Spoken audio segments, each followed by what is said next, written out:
মহাপ্রভু এনেছিলেন গোদাবরীর তীর থেকে।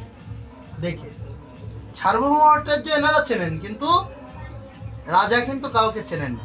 তখন সবাইকে দেখিয়ে দিচ্ছে, দেখিয়ে দিতে দিতে কীর্তন তো কোনোদিন শুনি। এত সুন্দর নৃত্য, উদ্দণ্ড নৃত্য জীবনে তো শুনিনি। কীর্তন। বলছেন আরে এই সংকীর্তন কোথায় শুনবেন, একই জগতে ছিল, মহাপ্রভু আবিষ্কার করেছেন।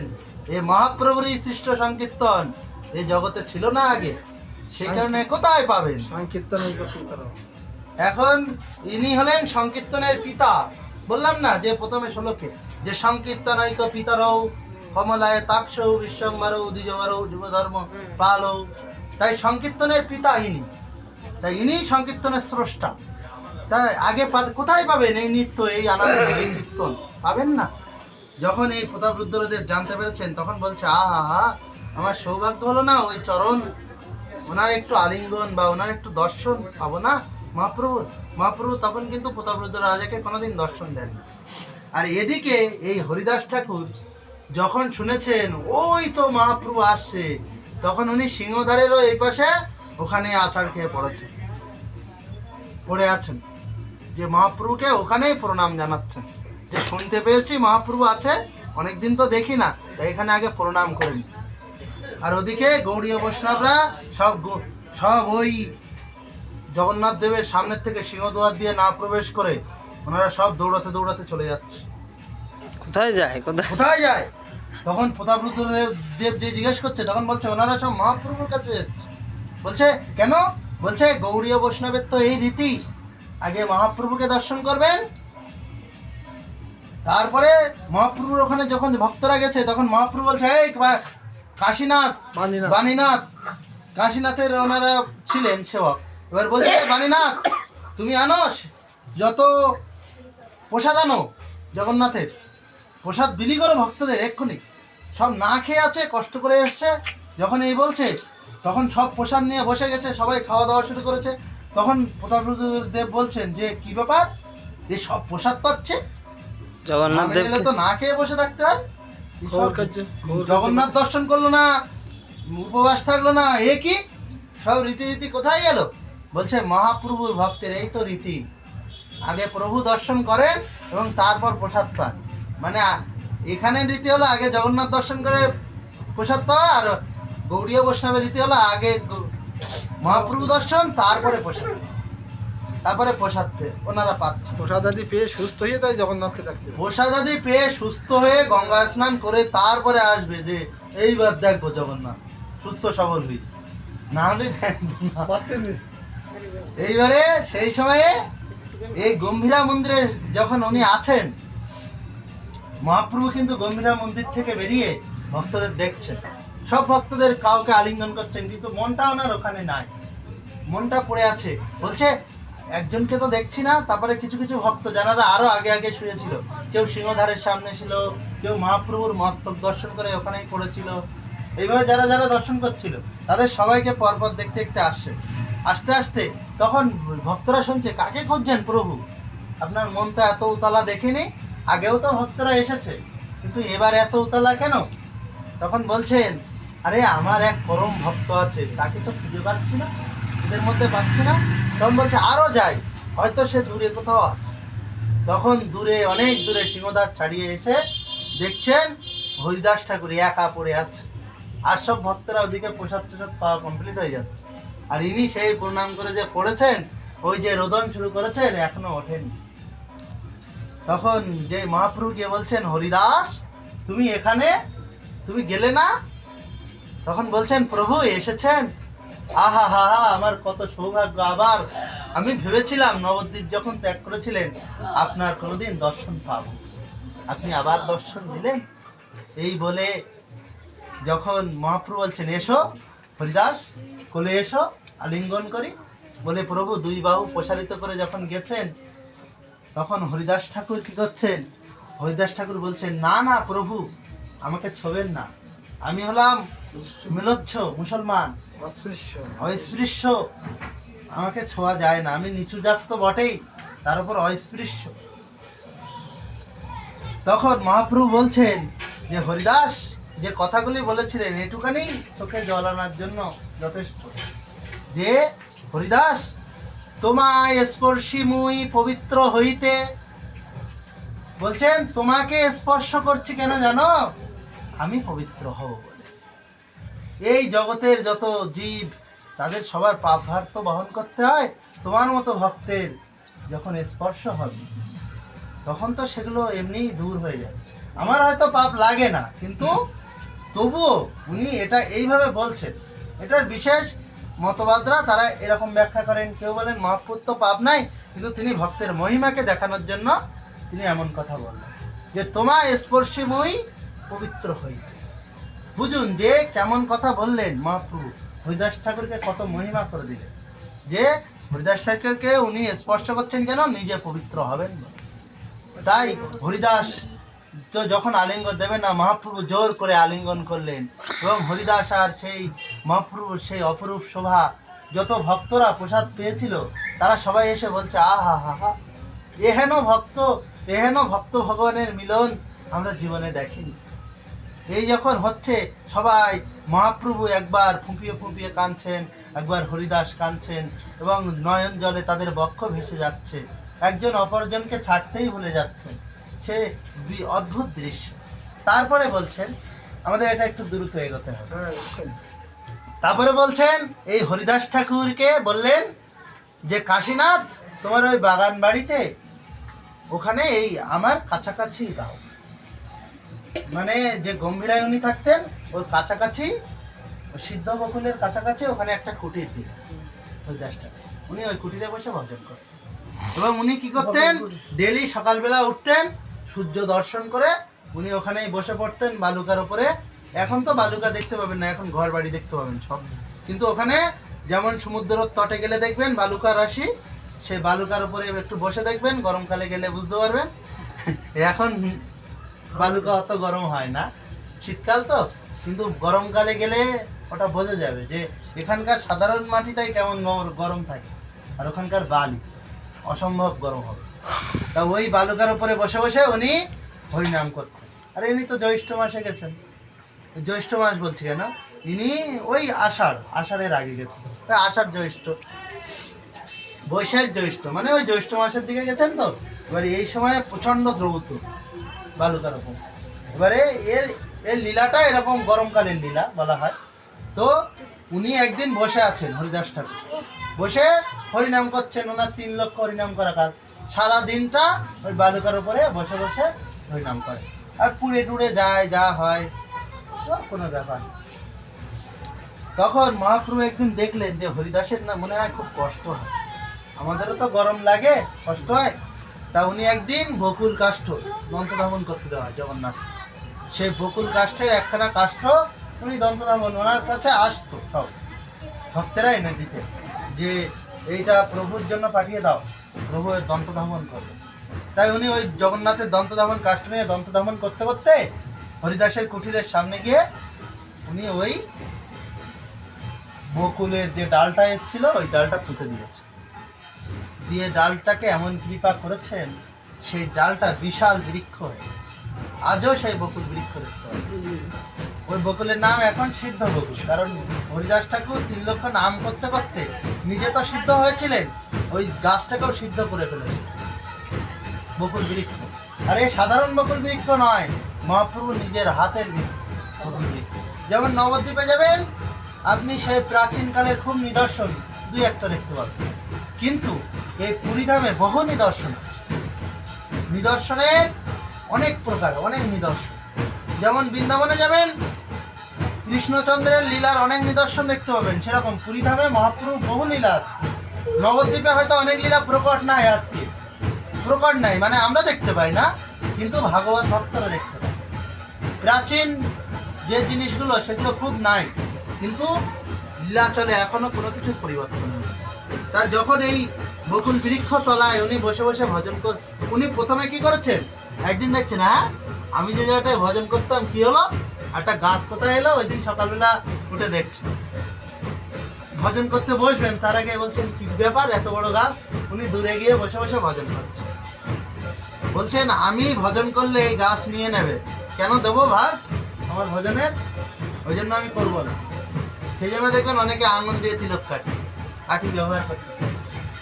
তখন উনি যে দূরে গিয়ে ভজন করছেন বসে বসে, তখন ওই মহাপ্রভুর সেবক উনি বলছেন, কি ব্যাপার হরিদাস, তুমি এখানে বসলে না, ওখানে গেলে কেন? তখন বলছে, আমি এই কে কোথা থেকে একটা এত বড় গাছ কোথা থেকে এলো এ তো জানি না, কিন্তু এ তো ঠিক হয়নি, আমি ওই জন্য বসিনি, ওই ভাগ দিতে হবে। তখন বলছে, মহাপ্রভু তোমার জন্য এই গাছটা এনেছে এখানে, তা তুমি মহাপ্রভুর কথা অমান্য করবে? এতে মহাপ্রভু দুঃখী হয়। তখন হরিদাস ঠাকুর বলছেন যে আমার যা হয় হোক, মহাপ্রভু সুখী যদি হয় গাছের তলায় বসলে, আমি বলি এখানেই ভজন করো। তার মনের যদি শান্তি আসে, যেমন রাধারানী বলেছিলেন না, যেভাবে রাখিলে সখা তব প্রাণে সুখ হয়, যে তুমি যেভাবে রেখেছো তোমার যদি মনে সুখটা হয়, আর আমি মরে যাই যা হয়, আমার ভালো মন্দর দরকার নেই, ভালো মন্দ কি আসে। তাই বলছেন হরিদাস ঠাকুরই তেমন কারণে উনি ওই সিদ্ধগোকুলের তলায় বসে ভজন করেন। তারপরে আরো দ্রুত এগোবো, বলছেন যে একদিন গোবিন্দ মহাপ্রসাদ লইয়া, মানে একদিন গোবিন্দ আসছেন মহাপ্রসাদ মাথায় করে, যে মহাপ্রভু প্রসাদ পেয়েছেন, প্রথমে জগন্নাথ দেব পেয়েছেন, তারপর মহাপ্রভু পেয়েছেন, সেই প্রসাদ হরিদাস ঠাকুর পাবেন এবং এই প্রসাদ গোবিন্দ পাবে, ঠিক আছে?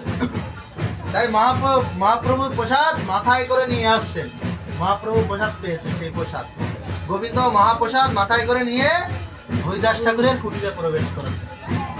দেখছেন প্রভু বিছানায় করিয়াছে শয়ন, প্রভু বিছানায় শুয়ে মন্দ মন্দ নাম করিতেছে সংক্ষিপ্ত, মন্দ মন্দ নাম জপ করছে, মুখ থেকে আওয়াজ বেরোচ্ছে না আজকে আর, কারণ উনি উচ্চস্বরে কীর্তন করতেন বেশি। যখন মুখ থেকে খুব আওয়াজ বেরোচ্ছে না, তখন বলছে, কি হলো হরিদাস, তুমি এইভাবে শুয়ে আছো, তুমি তো কোনোদিন শুয়ে হরিনাম করো না? তখন বলছে যে আমার শরীরটা না একটু, মানে উনি কিছু বললেন না, বলছেন তোমার জন্য মহাপ্রসাদ এনেছি। যখন হরিদাস মহাপ্রসাদ শুনেছেন, বলছে কি মহাপ্রসাদ কি আর অবজ্ঞা করা যায়, হরিনাম করছি তাই কি, হরিনামটাকে একটু স্তব্ধ করে দিলেন, দিয়ে বলছেন প্রসাদকে তো অবহেলা করা যায় না।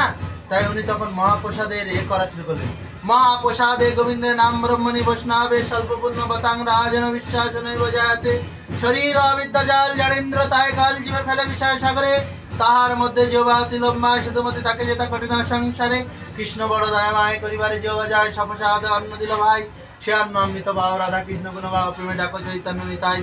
এই বলে প্রসাদের বন্দনা করে উনি বলেন, এক রঞ্চ নিলেন, নিয়ে নিজের মুখে দিলেন, দিয়ে প্রসাদের সম্মান রাখলেন। এই কারণে অনেকে দেখবেন কোনো অনুষ্ঠানে গিয়ে, আমার দেয়নি, ভালো ভালো জায়গায় বসতে দেয়নি, প্রসাদ না পেয়ে চলে গেল, ওতে প্রসাদের অপমান হয়, আপনার ক্ষতি হবে প্রসাদের অপমান করলে। ওই গৃহকর্তার কোনো যায় আসবে না আপনি যদি প্রসাদ না পেয়ে আসেন, ওনার কোনো ব্যাপার না, কিন্তু ওই যে প্রসাদের অপমান করে ফেললেন, খুব ক্ষতি হয়ে যায়। তাই হরিদাস ঠাকুর কিন্তু অপমান করলেন, এক রঞ্চ নিয়ে পেলেন, পেয়ে বললেন এবার নিয়ে যাও। তখন গোবিন্দ তাড়াতাড়ি দৌড়ে এসছেন, প্রভু হরিদাস শুয়ে আছে, কিছু বলছে না, দেখলাম মন্দ মন্দ নাম সংকীর্তন করছে, প্রসাদ পাইনি, প্রসাদ পাইনি, কি ব্যাপার, মনে হচ্ছে অসুস্থ টসুস্থ হবে, দেখেন তো গিয়ে। তখন মহাপ্রভু যেই হরিদাসের অসুস্থতার খবর পেয়েছে, উনি সেই ঊর্ধ্বশ্বাসে দৌড়িয়েছে, আরে হরিদাস হরিদাস বলতে বলতে গম্ভীরের কাছাকাছি হলেও উনি এক দৌড়ে গিয়ে হরিদাসের কুটিরে গিয়ে উঠেছে, গিয়ে বলছেন, হরিদাস তোমার কি হলো, কি হয়েছে, কই দেখি দেখি, বলে একটু হাত চেপে দেখছেন, কারণ মহাপ্রভু জানেন নাড়ি চলছে কিনা, এগুলো তো ওনার যে বিদ্যা শিখেছেন উনি জীবনে অনেক কিছুই জানেন। তা যখন দেখছেন ভালোভাবে হরিদাসের জ্বর এসছে কিনা, কি হয়েছে, যেমন দেখে কেউ অসুস্থ হলে, যখন দেখছেন তখন হরিদাস ঠাকুর বলছেন, আমার কিছু হয়নি প্রভু। বলছেন, তুমি শুয়ে আছো, অন্ন পেলে না, কি ব্যাপার? তখন বলছে কি, প্রভু আমার না মনে, বলছে আমার শরীরে অসুস্থতা নাই, আমার মনে অসুস্থ। তখন বলছে, ও তোমার মনে অসুস্থ, কেন, কি হয়েছে? আমি থাকতে তোমার মনে অসুস্থ হতে পারে, বলো তোমার কি প্রয়োজন? তখন বলছে, প্রভু আমি তোমার লীলা বিলাস দেখছি অনেকদিন ধরে, তোমার লীলা দেখে মনে হচ্ছে প্রভু তুমি লীলা সংবরণ করো। সেই লীলা প্রভু সেই বলছেন যে তুমি একবার ওই নবদ্বীপে করেছিলে না, সন্ন্যাস নিয়েছিলে, সেই সন্ন্যাস নিয়ে আমাকে তো একেবারে আমি আর দেখতাম না জগতের কিছু। তা তুমি যদি প্রভু এই লীলা আবার আমাকে ত্যাগ করে চলে যাও, সেই বিরহ সহ্য করার আর আমার সামর্থ্য নাই, আমার হৃদয়ে সেই শক্তি নাই যে সেই বিরহ আবার সহ্য করব। আমি জানি ওই বিরহ কতটা কতটা কষ্টের। যখন এই বলছেন তখন মহাপ্রভু চোখ থেকে জল চলে আসছে যে হরিদাস তুমি কি বলছো, আমি কেন তোমাকে ছেড়ে যাব, তুমি কেন এমন ভাবছো? বলছে প্রভু আপনি কখনো সমুদ্রে লাফ দিচ্ছেন, কখনো গম্ভীরার ওই আখাউড়ো দেয়াল, ওর গায়ে বালুকা রাশির দেয়াল, প্লাস্টার নেই, প্লাস্টার করা একদম আখাউড়ো যেমন হয়, ওই দেয়ালে মুখ ঘষে রক্তপাত হচ্ছে। আপনি কখনো সমুদ্রে ঝাঁপ দিচ্ছেন, যমুনা যমুনা কোথা প্রাণনাথ বলে দৌড়াতে দৌড়াতে কোথায় চলে যান ঠিক থাকে না। কোথাও চটক পর্বতে গিয়ে কোথাও চটক পর্বত দেখে আপনি বলেন এই তো গোবর্ধন বোঝেন, বলে ওঠেন এই যে আপনার লীলাবলী দর্শন করছি প্রভু ভালো ঠেকছে না আমার। ভগবান যা করেন ভগবান হয়তো তা জানেন না, কিন্তু ভক্ত কিন্তু বুঝতে পারেন। তাই যখন এরকম ভাবছেন তখন বলছেন আমার কিন্তু ওই লীলা আর দেখাবে না। তখন বলছেন কেন, তাহলে তোমার কি চাও? তখন বলছেন প্রভু আমি চাই নয়নে হেরিব তোমার ওচাদ বদন, বদনে উচ্চারিম হৃদয়ে ধরিব তোমার যুগল চরণ, বদনে উচ্চারিম শ্রীকৃষ্ণ চৈতন্য নাম, এই মত মোর ইচ্ছা ছাড়িব পরাণ। বলছে এইভাবে আমি আমার ইচ্ছা যে নয়নে হেরিব তোমার ওচাদ বদন, আমি নয়নে তোমার ওই চাঁদ বদন খানা দেখবো, আর হৃদয়ে ধরবো ওই যুগল চরণ, ধরে কি করব বদনে উচ্চারিম শ্রীকৃষ্ণ চৈতন্য, শ্রীকৃষ্ণ চৈতন্য, এবং এই মতো আমার পরাণ ছাড়া দিচ্ছে, আমি এই দেহটা ত্যাগ করবো এইভাবে। প্রভু তুমি একটু কৃপা করো। তখন প্রভু যেই শুনেছে উনি তখন কর্ণে হাত দিলেন, হ্যাঁ কি বলছো হরিদাস, এমন কথা তুমি বলতে পারলে? তুমি তো আমার সব, তোমার ছাড়া আমি জগতে কি নিয়ে বাঁচবো? আর কে আছে তোমার মতো বলো? তোমার যে এই হরিনাম তোমার কাছে একটু শুনে আমি আনন্দ পাই, কে শোনাবে জগতে আমার হরিনাম? তখন হরিদাস বলছেন প্রভু আমার একটু দয়া করুন, আমাকে মায়া করবেন না, মানে মায়া করে জগতে আর রাখবেন না, আমার একটু কৃপা করুন। যখন এই কথা বললেন তখন মহাপ্রভু বলছেন যে হরিদাস তোমার মতো ভক্ত যদি জগৎ ছেড়ে চলে যায় এই জগতের জীবের উদ্ধার কে করবে? তখন হরিদাস বলছেন যে আমার মতো একটা যদি পিপীলিকা জগৎ থেকে চলে যায় তাহলে প্রভু এই জগতের কোনো হানি হয় না, তাই তুমি আমার প্রতি এত মায়া করো না। যখন এই কথোপকথন বলছেন তখন মহাপ্রভু বলে গেলেন যে কৃষ্ণ তোমার ইচ্ছা পূরণ করবে। মহাপ্রভু রোদন করছেন, এদিকে হরিদাস ঠাকুর রোদন করতে করতে মহাপ্রভু বলে আর দাঁড়ালেন না, হৃদয়ে বড় বেদনা পেয়েছেন যে আর আমার হৃদয় সহ্য হচ্ছে না, যে হরিদাস কি চাইলো, কৃষ্ণ তোমার ইচ্ছা পূরণ করবেন। দেখুন আপনার কাছে গিয়ে যদি কেউ প্রণাম করে ওই আশীর্বাদটাই মহাপ্রভু যেমন আশীর্বাদ করছে, কৃষ্ণ ইচ্ছা পূরণ করবে। আপনি আশীর্বাদ দেওয়ার কে? হ্যাঁ আপনার আশীর্বাদ দেওয়ার কর্তব্য আছে। বলছেন তুমি আশীর্বাদ কারোর চরণে প্রণাম করলে সে আশীর্বাদ দিক না দিক ভগবান কিন্তু রীতিমতো আশীর্বাদ দিচ্ছে। কেন না আমাদের আশীর্বাদ দেওয়ার ক্ষমতা নাই। বলছেন না ভগবান যে আমি সব কিছু, তাহলে আপনি প্রণাম করছেন যার চরণে, আপনার কর্তব্য করে যান, সে আশীর্বাদ না দিলেও আপনি পেয়ে যাবেন, কারণ ভগবান রেডি করে রেখেছে আশীর্বাদ। সেই জন্য যে কর্মে সেরকম ফল দেওয়ার জন্য উনি রেডি। তাই কৃষ্ণ তোমার ইচ্ছা পূরণ করবেন বলে মহাপ্রভু চলে গেলেন। বলছেন তারপরে উনি পরের দিন এসছেন। কি ব্যাপার? ভক্তদের বলেছেন এই ভক্ত কেউ বাড়ি থাকবে না, আজকে সবাই চলো জগন্নাথ দর্শনে। মহাপ্রভুর নির্দেশ, খাক না খাক যে ভাই যে ছিল সবাই ভোরবেলা মঙ্গল আরতি দর্শন করতে গেছে জগন্নাথ। দর্শন করে ওই জগন্নাথ মন্দির একদম খালি করে নিয়ে মহাপ্রভুর নির্দেশে সিংহদ্বার থেকে বেরিয়ে একদম উনি চলে যাচ্ছেন। সিংহদ্বার না, অশ্বদ্বার থেকে বেরোলে সুবিধা হয়। এবারে ওখানে বর্ণনা নেই যে কোন দ্বার থেকে বেরোয়। এবারে ওখান থেকে বেরিয়ে জগন্নাথ মন্দিরের থেকে ওনারা সোজা চললেন। কোথায় যাচ্ছেন? যে হরিদাসের ওখানে। চলো আজকে হরিদাসের যে সিদ্ধ বকুল, ওই বকুলতলায় ওখানে হরিদাসের ওখানে চলো।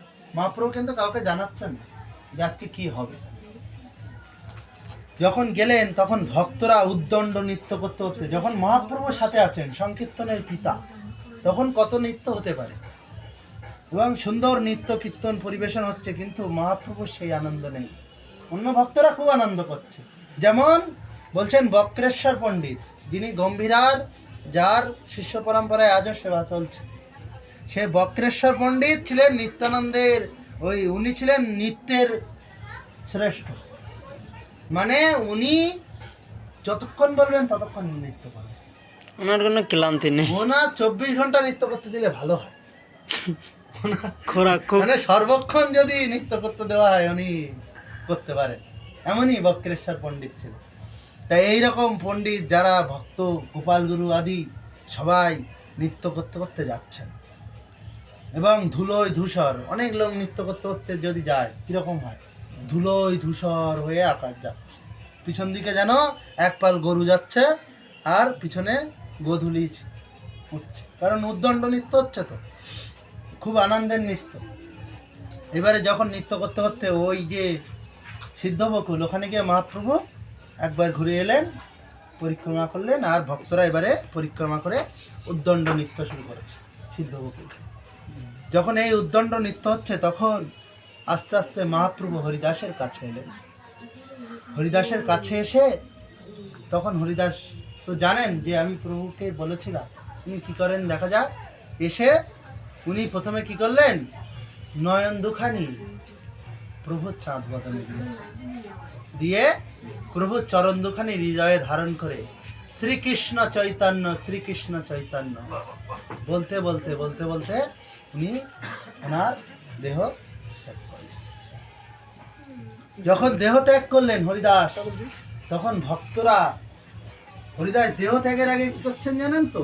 ভক্তরা যে উদ্দণ্ড নৃত্য করছে না, যে ধূলিকণা উঠছে, সেই ধূলিকণা উনি নিয়ে অঙ্গে মাখছেন, খাচ্ছেন, বলছেন এই তো পরম সম্পদ জগতে, এছাড়া আর কোন সম্পদ আছে বলে উনি সমান ওই ধুলি নিচ্ছেন, গায়ে মাখছেন, আর ভক্তদের চিরকালের মতো দর্শন করে নিচ্ছেন সবাইকে, যে আর এই এমন সংকীর্তনের পিতা, তার সাথে এই এমনও সৌভাগ্য, আমাদের তো আর দর্শন হবে না, আমার তো আর দর্শন হবে না। উনি বলছেন আর রোদন করছেন, আর হবে না, আর রোদন করছেন। তখন সবাই ভাবছেন যে মনে হয় ইনি এই যে প্রেমের ভাব বিকার হচ্ছে, মহাপুরুষ তো, কিন্তু উনি যে অন্য কারণে করছেন কেউ বুঝতে পারছেন। তখন যখন হচ্ছে তখন ওই মহাপ্রভুর চরণ দুখানি ধরে উনি যখন দেহ ত্যাগ করলেন, তখন ভক্তেরা এইবারে সেই নিত্য কীর্তন তখন বন্ধ। যারা বুঝতে পেরেছে যে উনি দেহ ত্যাগ করেছেন, তখন কিছু কিছু ভক্ত তো অধীর বিরহে, এবার যখন বিরহ হয় না তখন আর কানতে নাই, তার উদ্দেশ্যে আরও যত পারুন আনন্দ করে কীর্তন করুন, কারণ সে যেন ঠিক জায়গায় পৌঁছায়। সেই কারণে ভক্তরা বলছেন, হরিদাস তুমি চলে গেলে এমনভাবে, এহেন ভক্ত কেমন পরিবেশে উনি গেলেন দেখেন, যে যিনি বুকে মহাপ্রভুর চরণ ধারণ করেছেন আর নয়নে মহাপ্রভুর চন্দ্রবদন দর্শন করছে, আর ওনারই নাম, সারা জীবন হরিনাম করে গেলেন, কিন্তু শ্রীকৃষ্ণ চৈতন্য নামের মাহাত্ম্য উনি বুঝিয়ে দিয়ে গেলেন, যে আমি হয়তো সারা জীবন মহাপ্রভুর আদেশে হরিনাম করে গেছি, কিন্তু মনে বড় আশা ছিল শ্রীকৃষ্ণ চৈতন্য নাম করব, তাই মহাপ্রভুর আজ্ঞায় আমি আজ সুযোগ পেলাম। তাই উনি কিন্তু শেষে শ্রীকৃষ্ণ চৈতন্য নাম করতে করতে চলে গেলেন। যখন গেলেন তখন ভক্তেরা তো চারিদিকে বেষ্টন করে আছে, তখন মহাপ্রভু বলছেন হরিদাস বলে উনি জড়িয়ে ধরেছেন, তুলে জড়িয়ে ধরেছেন, জড়িয়ে ধরে উনি এবারে কোলে তুলেছেন, বলছে চলো সবাই ভক্তরা। তখন ভক্তরা পিছনে যারা ছিলেন সবাই আসছেন, আর হরিদাস ঠাকুরকে উনি বলছেন আমার হরিদাসকে আজ আমি নিয়ে যাব, আজ কেউ ছবে না। তখন অন্য ভক্তরা কিছু দূর নিয়ে যাওয়ার পর বলছেন আপনি প্রভু এত কষ্ট করবেন না, আপনার হৃদয়ে আপনি বড় আঘাত পেয়েছেন, কারণ আপনার হৃদয়ের পরম প্রিয় সম্পদ এই হরিদাস।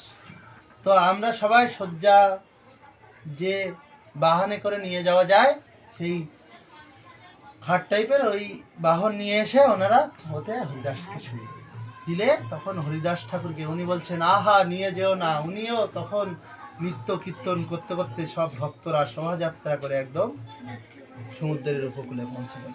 ওখানেই স্বর্গদ্বার এখনো আছে। স্বর্গদ্বার ঠিক হরিদাস ঠাকুরের সমাধি তার সোজা একটুখানি গেলে স্বর্গদ্বার, এবং স্বর্গদ্বারের পরেই সমুদ্রতা। স্বর্গদ্বারের সি বিচ বলা হয়, মানে ওইটাই সমুদ্রের তট ছিল আগে।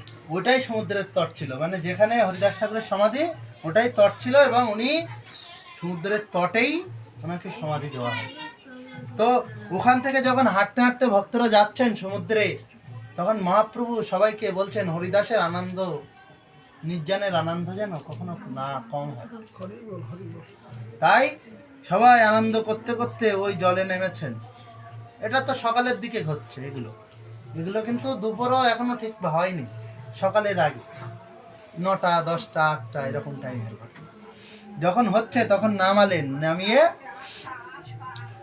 ওই হরিদাস ঠাকুরকে এবার কোলে করে মহাপ্রভু নিজে হাতে ওই সাগরের জলে ফেলে অঙ্গ মার্জনা করছে। অনেক ধুলায় ধূসর হয়েছিল ভক্তদের চরণ ধুলা, এবার অঙ্গ মার্জনা করে হরিদাস ঠাকুরকে শুদ্ধভাবে স্নান করালেন সব ভক্তরা মিলে, এবং ভক্তরা ওখানে জলকেলি করে আনন্দে মেতে উঠেছেন, হরিধ্বনি করছেন সবাই জয় জয় নিতাই গৌর প্রেমানন্দে হরি বল। যখন এই হরিধ্বনি করছেন সব ভক্তরা, এদিকে মা অঙ্গ মার্জনা হলো, তারপরে হরিদাস ঠাকুরকে তটে নিয়ে আসা হলো, হয়ে ওনাকে দাদার সঙ্গে তিলক রচনা করিয়ে দেওয়া হলো। দিয়ে এইবারে মহাপ্রভু হরিদাসের জন্য নিজ হস্তে হরিদাস ঠাকুরকে রেখে বালু খুঁড়ছেন যে আজ এখানে আমি নিজে হাতে হরিদাসের সব, কারণ হরিদাসের তো স্ত্রী পুত্র বান্ধব কেউ নাই। আরে হরিদাসের আমার ছাড়া আর কি আছে? হরিদাসের যেমন আমি ছাড়া আর কেউ নাই, তেমন আমার ছাড়া হরিদাসের আর কেউ না, আমি ছাড়া আর কেউ না। তাই আমি আজকে নিজে হাতে আমি সব করি। ভগবান যার স্ত্রী পুত্র সন্তান নেই, ভগবান তার জন্য ঠিক লোক রেখে দিয়েছে, তাকে ডাকতে পারলে সে ঠিক পাঠিয়ে দেবে তার কাজের জন্য, কোনো অসুবিধা হবে। তাই ভগবান নিজে দেখিয়ে দিচ্ছেন নিজে হাতে। ওই বালুকোনা খুঁড়ে ওখানেই হরিদাস ঠাকুরকে শুইয়ে দেওয়া হবে, দিয়ে এবারে সব ভক্তরা বালু দিচ্ছেন, চারিদিক থেকে ঢেকে দিচ্ছে। এবার ঢেকে চন্দ্রবদনখানি হরিদাসের মুখখানা মহাপ্রভু বলছেন দাঁড়াও, সরো সবাই, এইবারে আমি দর্শন করি। কেন না প্রভু সূর্যের আলোয় সুন্দর সুমধুর আলোয় দর্শন করছে যে হরিদাসের সেই সুন্দর বদনখানা। উনি বলছেন আহা, এই 3 লক্ষ হরিনাম বলা মুখ আমি আর সারা জীবনে দেখতে পাবো না, আমি হয়তো আর কোনো জীবনে দেখতে পাবো না এই 3 লক্ষ বলা মুখ। ভক্তরা এইভাবে উনি যখন অনেকক্ষণ ধরে দর্শন করছেন, তখন শরৎ দামোদর রায় রামানন্দ এনারা বলছেন প্রভু তো এইভাবেই সন্ধ্যে পড়িয়ে দুপুর গড়িয়ে দেবে, তাহলে কি হবে? আস্তে আস্তে দিয়ে রে বালু হরিদাসের গায়ে সর্বাঙ্গে বা দিয়ে বালু যেন বদন দেখা যায়। বলছেন আস্তে আস্তে দিও বালু হরিদাসের গায়ে, মানে হরিদাসের গায়ে আস্তে আস্তে বালু দিতে বলছেন, আর শুধু বদনটা যেন দেখা যায়, তার সর্বাঙ্গে বালু দাও কিন্তু বদনখানা আমি দেব। তাই উনি বদনখানা রেখে আর সব বঙ্গে বালু দিয়েছে। এবার যখন ভক্তরা বলছে এই তাড়াতাড়ি করো প্রভু, তাড়াতাড়ি বালিটা দেন, দিয়ে সমাধিটা কমপ্লিট করেন, ওদিকে তো যেতে হবে। তখন মহাপ্রভু বলছেন না না, এই হরিনাম বলা মুখ 3 লক্ষ মুখ আমি আর কোনোদিন দেখতে পাবো না, আমার একটু দেখতে দাও। যখন প্রভু বারবার এই কথা বলছেন এবং অন্যরা দিতে যাচ্ছে, তখন প্রভুকে বলল প্রভু আপনি একটু সাইডে আসুন, কারণ আপনি অনেক সময় লেগে যাচ্ছে। প্রভু তো শুনবেন না, উনি বলছেন সবাই সরো, আমি অনেকক্ষণ ধরে দেখব, কারণ এই মুখ তো আর জীবনে দেখতে পাবো না। তাই ওনারে একটু সাইড করে হরিদাসের সমাধি দেওয়া হলো, দিয়ে ওখান থেকে মহাপ্রভু এইবারে উঠেছেন, সমাধি কমপ্লিট হয়ে গেছে। এবার প্রভু বলছেন এবারে এনার তো কাজটা কমপ্লিট করতে হবে, সব করতে হবে, যে কার্য শ্রাদ্ধ কার্য আদি। তখন উনি বলছেন শ্রাদ্ধ কার্য বলতে বৈষ্ণবের কোনো শ্রাদ্ধ কার্য হয় না, শাস্ত্র অনুযায়ী। এবার সেই কারণে হরিদাসের কি করছেন, একেবারে মহাপ্রসাদ ডাইরেক্ট। সেই কারণে মহাপ্রভু নিজে আজ আঁচল পেতেছেন। ওইখান থেকে উঠে আঁচল পেতে উনি সব ভক্তদের কাছে গেছেন, গিয়ে বলছেন যে আমারে একটু ভিক্ষা দাও, আজ আমার হরিদাসের মহোৎসব, তোমরা যে যা পারবে তাই দাও। এই বলে উনি এই ভিক্ষা করতে করতে যত নগরে পশারি ছিল, সমুদ্রের তটের উপরে উঠে যত বাড়ি ঘর ছিল উনি যাচ্ছেন, এবং যেতে যেতে উনি কি করছেন, ওই নগরে পশারিদের কাছে উনি চাচ্ছেন। তারপরে আস্তে আস্তে সিংহ দরজা দিয়ে ঢুকে গেলেন আনন্দবাজারে। আনন্দবাজারে প্রবেশ করে যত পশারি ছিল, যারা জগন্নাথের ভোগ বিক্রয় করতেন, সকলের কাছে গেলেন যে তোমরা একটু ভিক্ষা দাও, আজ আমার হরিদাসের মহোৎসব। যে মহাপ্রভু চিরকালের জন্য কোনোদিন কারোর কাছে ভিক্ষা করেননি, সেই মহাপ্রভু আজ যখন জগৎপতি জগতের নাথ, তিনি আজ আঁচল পেতে ধরেছেন, তখন আর সেই পশারি যারা ওই দিয়ে তাদের সংসার চলে, তারা বলছেন বহু সংসার চালিয়েছি, তারা নয়নে প্রভু আমাদের কাছে এইভাবে চেয়ে আর আমাদের অপমান লজ্জা দিবেন না, আপনি যা চাইবেন আজ আমরা তাই দেব, আপনার কত দরকার, আপনার যত ভক্ত আসবে সবার প্রসাদ পাওয়ার দায়িত্ব আজ আমার। বলে সেই পশারীরা বলছেন যাও যাও প্রভুর সাথে, এই ওনাদের যারা আছে, যারা নিয়ে বইতে পারে, নাহলে আমাদের সেবক দিয়ে দাও, এরাই নিয়ে যাক মাথায় করে, প্রভুর যেন কোনো অভাব না হয়। কারণ যে চৈতন্য মহাপ্রভু কোনোদিন কারো কাছে এক অঞ্জলিও পেতে খাননি, সেই মহাপ্রভু, সেই যার কোনো অভাব আছে জগতে, তার তো জগৎ সবই, সে আজ আঁচল পেতেছেন কার জন্য, ভক্তের জন্য। আঁচল পেতে সবার কাছে ভিক্ষা করছেন, যে যা পারো আমাকে তাই দাও, আজ আমার হরিদাসের মহোৎসব। এই বলে তখন স্বরূপ দামোদর, রায় রামানন্দ, বাণীনাথ থেকে শুরু করে কয়েকজন ভক্তরা ওনারা কি করলেন, সেই হরিদাসের যত যারা পশারি ছিলেন বা যারা জগন্নাথের সেবক, যারা প্রসাদ বিক্রি করে জীবিকা পালন করতেন, তারা যা দান করলেন সেই সব ঘাড়ে মাথায় আরও কিছু সেবক দিয়ে দিলেন, তারা নিয়ে এসে সমুদ্রের তটে বসে গেলেন। এবার সবাই সমুদ্রের তটে লাইন হয়ে বসেছেন কায়দা করে, সবাই সোজা এ মাথার থেকে, আর তট তো ছোট না যে জায়গা হবে না, বলছেন লক্ষ লক্ষ লোক বসে মাথার থেকে মাথা। আর হরিদাসের নির্যান তো, হরিদাস ঠাকুরের মতো মহান ভক্তের আজ নির্যান, সেই নির্যানে সবাই এ মাথা থেকে মাথা। তখন মহাপ্রভু উনি তো ছিলেন, উনি প্রসাদ নিয়ে, প্রসাদের ভাণ্ড নিয়ে উনি দেওয়া শুরু করেছেন। এবং জগন্নাথের প্রসাদ কিন্তু বেশি পাওয়া যায় না, অল্প একটু পেলেই পেট ভরে যায়, বুঝেছেন? তো উনি কি করছেন, ওনার তো ছোট হাত, প্রভুর হাত খুব ছোট, আজানুলম্বিত হুজু, মানে ওনার হাঁটুর থেকেও লম্বা হাত, আর আমাদের আঙুল যেটুকানি এর 2-3 গুণ করে লম্বা, মানে 7-8 ফুটের প্রায় মানুষ, তো তার হাতও এরকম বড় বড়। সেই হাতে উনি এরকম এক খাবলা করছেন আর এক খাবলা করে পাতে দিচ্ছেন, আর এইভাবে এক অঞ্জলি করে যেই দিচ্ছেন, প্রভু যখন ওই দেওয়া শুরু করেছে, ভক্তরা দেখছে কি ব্যাপার, এক একজনের পাতে পঞ্চ জনার ভাত, কি ব্যাপার, এই কে দিচ্ছে? প্রভু স্বয়ং দিচ্ছেন যে আজ আমার হরিদাসের নির্জানে কোনো অভাব নাই, তোমরা যত পারো প্রসাদ পাও, পেট পূরণ করে প্রসাদ পাও, কোনো অভাব নেই। তাই উনি একজন হয়তো একটুখানি পারবে, তার 5 জনের অন্ন তার পাতে চাপিয়ে দিয়ে দিতে চলে যাচ্ছে। তখন অন্য ওনার প্রিয় পার্ষদেরা বলছেন, আরে প্রভু আপনি থামুন, আমরা দিচ্ছি তো, আমরা আছি তো, আপনি এত কষ্ট কেন করবেন, আপনি দাঁড়ান, আপনি একটু বসুন। তখন প্রভুকে ধরেছেন, সব ভক্তরা দিচ্ছেন, প্রভু বলছেন না না, তারপরে ওনাকে যে ধরে বসিয়ে দেওয়া হলো, উনি একটু বসলেন, উনি দেখছেন যে কেউ নেই, তো আবার উঠে পড়ে আবার দৌড়ে গেছেন, এই বাস এই আনো সেই আনো, দাও, কম পড়ে যাচ্ছে।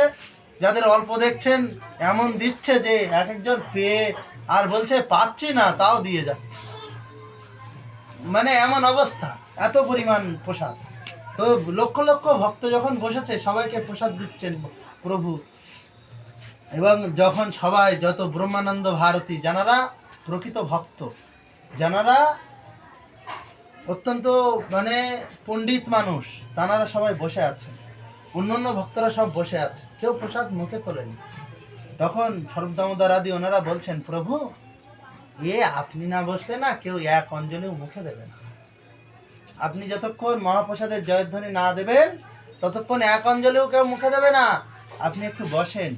বলছে, ও তাই, এই সমস্যা? তখন উনি গিয়ে বসলেন, বসে উনি বলছেন, মহাপ্রসাদ কি, মহাপ্রসাদ কি, দাতা ভক্তা কি, প্রেম সে কৌশল রাধে কি, প্রিয় জগন্নাথ শ্রী শ্রী রাধা রানী কি। এই বলে যখন উনি জয়ধ্বনি করলেন, সেই সময় সব ভক্তরা, উনি যখন মুখে কোথাও অন্ন তুললেন, সব ভক্তরা অন্ন তোলা শুরু করলেন। এইভাবে হরিদাসের মহামহোৎসব হলো। এখানে বিশ্রাম অনেক সময় নিয়েছে। এই হরিদাসের বিজয় উৎসব যেজন শনে বা বলছেন যে হরিদাসের বিজয় উৎসব যেজন শোনে, তার হরিদাসের যেমন গতি হয়েছিল সেরকম গতি হয়। আর হরিদাসের যে এই দেহ রাখা, এই দেহ রাখাটা বলা হয়, হরিদাসের দেহ রাখাটা কেমন জানেন তো? এটা ভীষ্মের নির্যাত।